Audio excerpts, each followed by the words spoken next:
Ang bagong langit ay inilarawan sa mga kasulatan ni Juan sa isang paraang napakadakila na sa totoo lang kulang ang mga salita para mahuli ang kalawakan ng kanyang isiniwalat.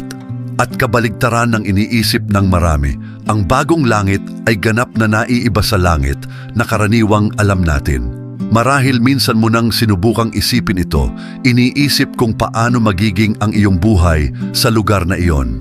Ngunit hindi natin kailangang manatili lamang sa imahinasyon, sapagkat hindi lamang sinasabi ng Biblia kung paano magiging ang buhay doon, kundi ipinapakita rin nito ang mga bagay na gagawin natin sa lugar na ito ng kaluwalhatian at sinasagot ang ilang karaniwang mga tanong tulad ng: maaalala ba natin ang ating mga buhay dito sa lupa? Makikita ba natin ang ating mga pamilya? At ito pa lamang ang ilan sa mga ipinapahayag ng Biblia sa atin, kaya't nais kong anyayahan kang sumama sa akin at tuklasin pa ito ng mas malalim. Sa Juan Kabanata 14, talata 2, sinabi ni Jesus, "Sa bahay ng aking ama ay maraming tirahan. Kung hindi gayon, sinabi ko sana sa inyo, ako'y paroroon upang ipaghanda kayo ng kalalagyan." Ito ang isa sa mga pinakakahangahangang pangako na nasa kasulatan. Sinasabi ni Jesus na siya'y naghahanda ng isang lugar para sa atin, isang lugar kung saan makakasama natin siya magpakailanman. Ngunit ano nga ba talaga ang lugar na ito? Ito ba ang langit na kilala natin ngayon? O may iba pang inihahanda? Ipinapahayag ng Biblia na mayroong higit pa sa kasalukuyang langit. Mayroong darating pagkatapos ng pagbabalik ni Kristo. At dito, papasok ang pangako ng bagong langit at bagong lupa. Sa pahayag Kabanata 21, talata 1, sinabi ni Juan na nakita niya ang isang bagong langit at bagong lupa sapagkat ang unang langit at ang unang lupa ay naparam at wala na ang dagat. Napakahalaga nito. Ipinapakita ni Juan na ang langit at lupa na kilala natin ngayon ay ganap na babaguhin. Lahat ay muling lilikhain ng Diyos na walang bakas ng kasalanan, sakit o kamatayan. Isipin mo, hindi lamang ibinabalik ng Diyos ang nasira, lumilikha siya ng isang ganap na bagong bagay. Papahirin niya ang bawat luha sa kanilang mga mata at mawawala na ang kamatayan, ni magkakaroon pa ng dalamhati, ni pag-iyak, ni hirap. Gusto kong tumigil ka at magnilay tungkol dito. Naiisip mo ba ang isang mundo kung saan wala ng luha? Kung saan wala ng sakit? Ito ay isang bagay na hindi natin mararanasan dito, ngunit magiging katotohanan sa bagong langit at bagong lupa. Ngayon, marahil ay tinatanong mo ang iyong sarili, ngunit paano ito naiiba sa langit na palagi nating naririnig? Ang totoo ay ang langit na kilala natin ngayon ay isang lugar kung saan ang mga kaluluwa ay pansamantalang nagpapahinga sa presensya ng Diyos, naghihintay sa muling pagkabuhay. Ngunit ang bagong langit na nakita ni Juan ay ang huling destinasyon ng lahat ng nagtitiwala kay Kristo. Ito ang lugar kung saan ang katawan at kaluluwa ay muling pagsasamahin, nabubuhay ng isang ganap at walang hanggang buhay sa isang mundong ganap na binago ng Diyos. Sa isang iglap, sa isang kisap mata sa tunog ng huling trumpeta. Sapagkat ang trumpeta ay tutunog, ang mga patay ay bubuhayin na hindi nasisira at tayo'y babaguhin. Unang Korinto Kabanata 15, talata 52. Ngayon pag-usapan natin ang pisikal na kapaligiran sa bagong langit. Magiging pisikal nga ito, ngunit iba sa lahat ng alam natin. Nang binanggit ni Juan ang bagong Jerusalem sa pahayag Kabanata 21, inilarawan niya ang isang maluwalhating lungsod. Ikinuwento niya sa atin na ang mga kalye ng lungsod ay magiging ginto na parang malinaw na kristal. Ibig sabihin, ito ay isang lugar na lampas pa sa karangyaan o kagandahan na alam natin dito sa lupa. Ang paglalarawang ito ay hindi tungkol sa pagbibida, kundi upang ipakita na ang kapaligiran doon ay magiging napakabanal at perpekto, na ang itinuturing nating mahalaga dito, doon ay magiging karaniwan. Ang mga pintuan ng lungsod, ayon kay Juan, ay gawa sa perlas, at ang mga pundasyon ng mga pader ay pinalamutian ng mga mamahaling bato. Ipinapakita nito ang kadakilaan at kagandahan na inihanda ng Diyos, hindi lamang sa isang simbolikong kahulugan, kundi pisikal din. At hindi dito nagtatapos ang lahat. Sa bagong langit, ang araw at buwan, tulad ng pagkakakilala natin ngayon, ay hindi nakakailanganin. Bakit? Sapagkat ang kaluwalhatian ng Diyos ang magbibigay liwanag sa lahat. Ipinapakita nito na wala ng kadiliman maging pisikal o espiritual. Isa pang kagiliw-giliw na bahagi ay ang pagkakalarawan ni Juan ng isang ilog ng tubig ng buhay, malinaw na parang kristal na dumadaloy mula sa trono ng Diyos at ng Kordero sa gitna ng lungsod, Pahayag Kabanata 22, talata 1. Sa paligid ng ilog na iyon, mayroong puno ng buhay na nagbibigay ng 12 uri ng prutas sa loob ng isang taon. Ibinibigay nito sa atin ang imahe ng isang kapaligirang puno ng buhay, kasaganaan at kaganapan. At higit pa, sa bagong langit, magkakaroon din tayo ng mga niluwalhating katawan, gaya ng sinasabi sa unang Korinto, Kabanata 15, talata 52. Sa isang iglap, tayo'y babaguhin. Ang mga bagong katawang ito ay magiging walang kamatayan, malaya sa sakit, hirap o kapaguran. Sa wakas, ang panahon ay magiging kakaiba. Ang ideya ng kawalang hanggan sa bagong langit ay nagpapakita na wala ng mga limitasyon ng oras tulad ng alam natin. Hindi na tayo magiging bihag ng siklo ng buhay at kamatayan, ng pagtanda o ng paglipas ng mga araw, buwan o taon. Ngayon na nalaman na natin ng kaunti kung ano ang magiging bagong langit, ano ang gagawin natin doon.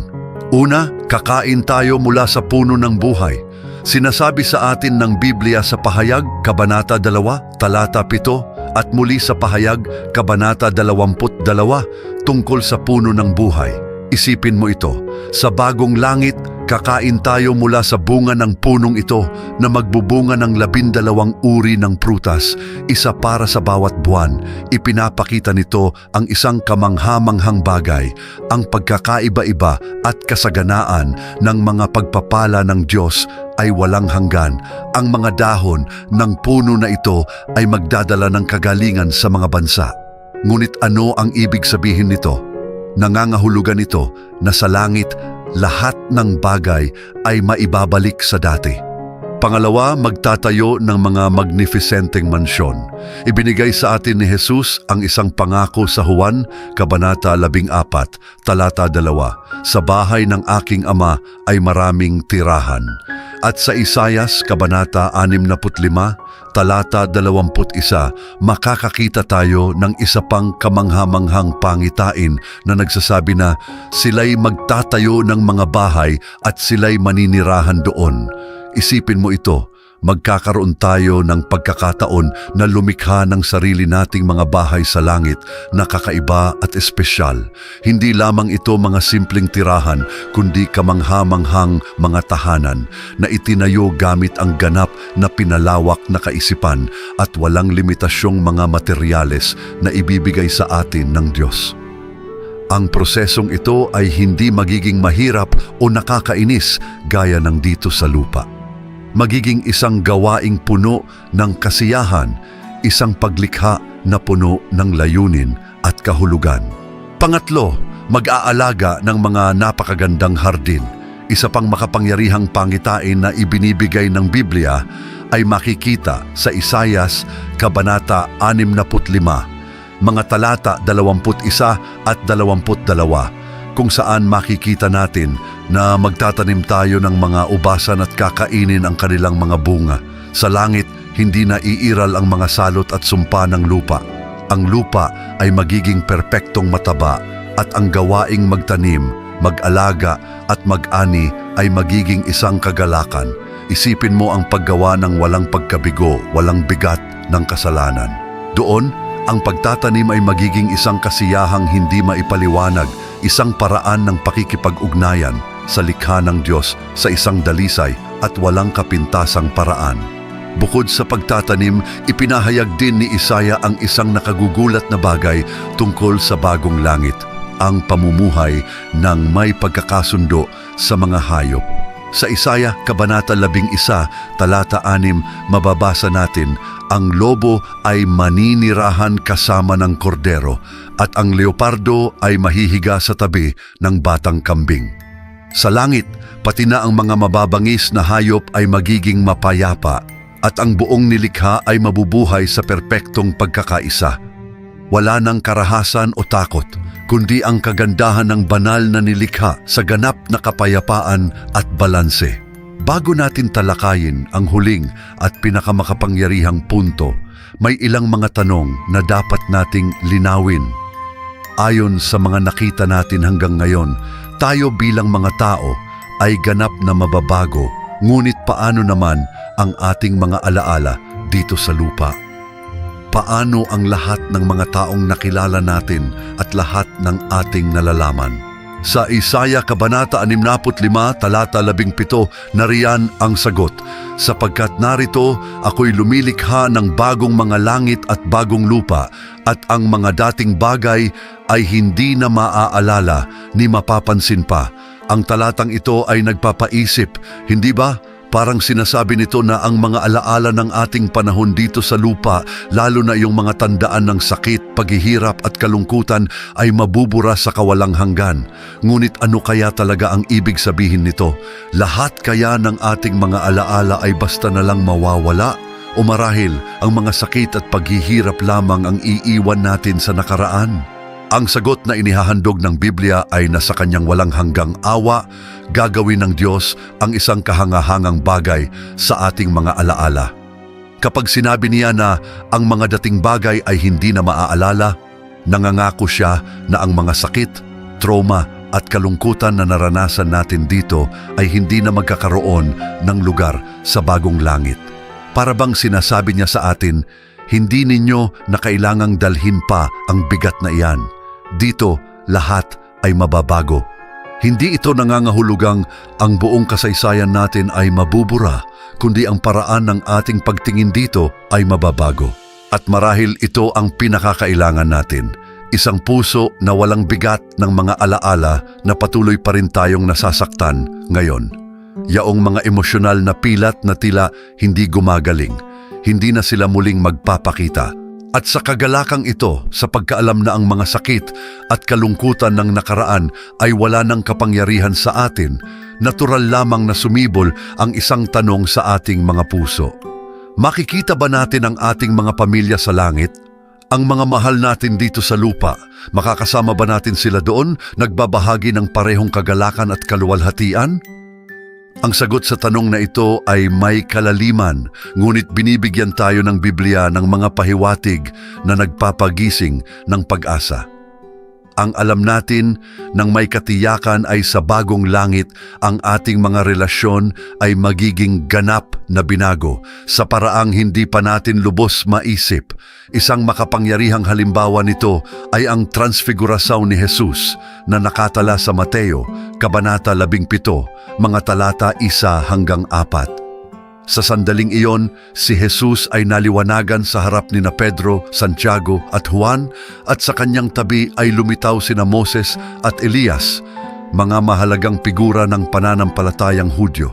Ang pinakakahanga-hanga rito ay ang mga disipulo na hindi pa kailanman nakita sina Moises at Elias ng personal ay agad silang nakilala.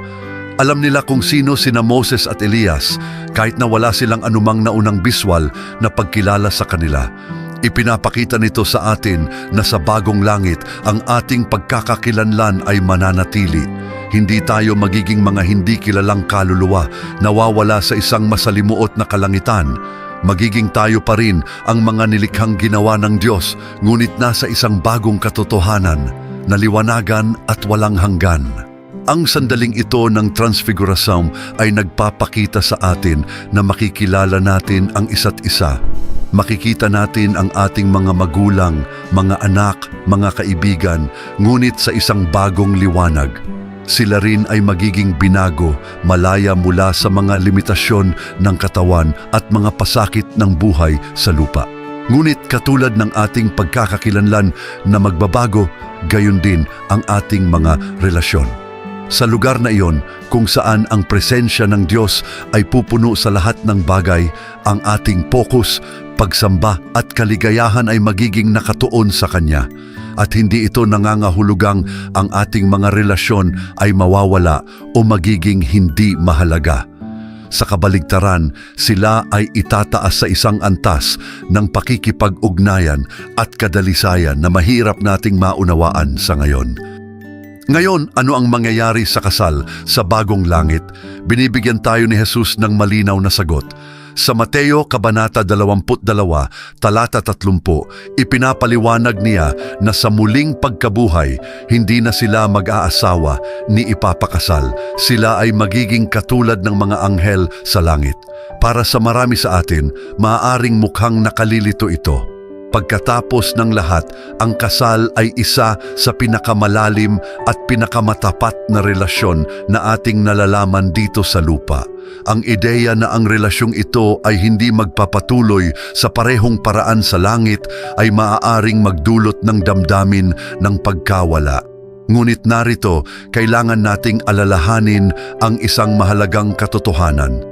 Ang bagong langit ay hindi magiging isang pagpapatuloy ng ating mga nakasanayan. Ito ay magiging ganap na pagbabago ng lahat ng mabuti at dalisay. Sa bagong langit, ang ating pakikipag-ugnayan sa Diyos ay magiging napaka-perpekto at buo. Napupunan nito ang lahat ng mga puwang at pangangailangan na dati ay umaasa tayo sa iba para matugunan. Ang mga kasiyahan at pagkakalapit na natagpuan natin sa kasal at mga relasyon sa pamilya dito ay malalampasan ng mas malalim na pakikipag-isa, ang ating direktang pakikipag-ugnayan sa Diyos, kung saan matatagpuan natin ang kabuuan at kasaganahan na palagi nating hinahanap. At paano naman ang ating mga mahal sa buhay na pumanaw na? Isa ito sa mga tanong na pinakamadalas magpukaw ng ating damdamin, hindi ba? Ano ang mangyayari sa mga mahal natin na nauna nang umalis? Makakasama ba natin sila sa bagong langit? Nagbibigay ang Biblia ng isang sagot na puno ng pag-asa at kaaliwan. Itinuturo nito sa atin na ang mga namatay kay Kristo ay kasalukuyang nasa isang estado ng kapahingahan at kapayapaan. Sa Filipos, Kabanata 1, talata 23, ipinahayag ng Apostol Pablo ang kanyang kagustuhan na lumisan at makasama si Kristo, na sinasabing ito ay mas mabuti. Ipinapakita nito sa atin ang katiyakan na kapag ang isang Kristiyano ay pumanaw sa mundong ito, siya, sa pamamagitan ng pananampalataya kay Hesukristo, ay papasok sa presensya ng Diyos. Mayroon din tayong magandang pangako ni Jesus sa magnanakaw sa krus nang sinabi niya, "Ngayon, ikaw ay makakasama ko sa paraiso." Lucas, Kabanata 23, talata 43. Ang mga salitang ito ay sinabi sa isang lalaki na sa huling sandali ng kanyang buhay ay nagtiwala kay Kristo. At ang sinabi sa kanya ni Jesus ay hindi isang malayong pangako para sa isang hindi tiyak na hinaharap. Ito ay isang bagay na inihanda na niya na kilala natin ngayon bilang langit. Ngayon, ikaw ay makakasama ko. Ipinapakita nito sa atin na para sa mga nagtitiwala kay Kristo, ang kamatayan ay simula ng isang bagong yugto, isang tuwirang pakikipag-isa sa Diyos. Gayunpaman, hindi pa ito ang katapusan ng kwento. Ang Biblia ay nagsasalita rin tungkol sa pagbabalik ni Jesus at sa muling pagkabuhay ng mga patay. Sa kanyang ikalawang pagdating, titipunin ni Kristo ang katawan at kaluluwa ng mga namatay, nalilikha ng isang niluwalhating realidad kung saan tayo ay mabubuhay sa bagong langit at bagong lupa. Ito ay nangangahulugan na, oo, ang ating mga mahal sa buhay na namatay kay Kristo ay makakasama natin sa bagong langit. Sila ay kasalukuyang nagpapahinga sa presensya ng Diyos, naghihintay sa dakilang muling pagkabuhay, kung saan tayong lahat ay magkakasamang muli sa isang mundong ganap na ibinalik sa dati nitong kaluwalhatian. Ang mga paghihiwalay na nararanasan natin dito ay pansamantala lamang. Ang pagdadalamhati ang sakit ng pagkawala, ang pangungulila, lahat ng ito ay malalampasan ng kagalakan ng muling pagsasama. Ang mas kahanga-hanga pa sa pangakong ito ay hindi na magkakaroon ng paghihiwalay. Ang kamatayan na madalas na naglalayo sa atin mula sa mga mahal natin ay wala ng kapangyarihan. Ngayong naipaliwanag na natin, narito ang huli at pinakamahalagang gagawin natin sa langit. Makakasama natin si Jesus at sasamba tayo sa Diyos. Sa lahat ng mga pangakong ito, ang pinakadakila ay makakasama natin ang Diyos at si Jesus magpakailanman.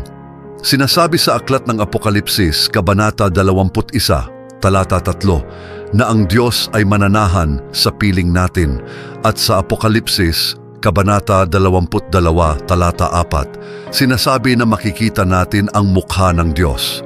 Isipin mo iyan sandali. Makikita ang mukha ng Diyos, makakasama siya sa patuloy na pakikipag-ugnayan. Ang lahat ng kalungkutan, sakit o takot na nararanasan natin dito ay mapapalitan ng walang hanggang kagalakan. Ang pagsamba natin doon ay hindi magiging paulit-ulit o nakakabagot. Ito ay magiging isang karanasang puno ng walang hanggang kagalakan, ng koneksyon sa may lalang, kung saan mamumuhay tayo sa ganap na pagkakaisa sa Kanya na walang anumang hadlang. Inaasahan ko na ang video na ito ay nagbigay sa iyo ng pag-asa ng isang napakaliwanag at maluwalhating hinaharap para sa mga naniniwala sa ating Panginoon at tagapagligtas, si Hesukristo. I-click ang video na lumilitaw sa iyong screen upang patuloy na mapanood ang iba pang nilalamang katulad nito. Pagpalain ka ng Diyos.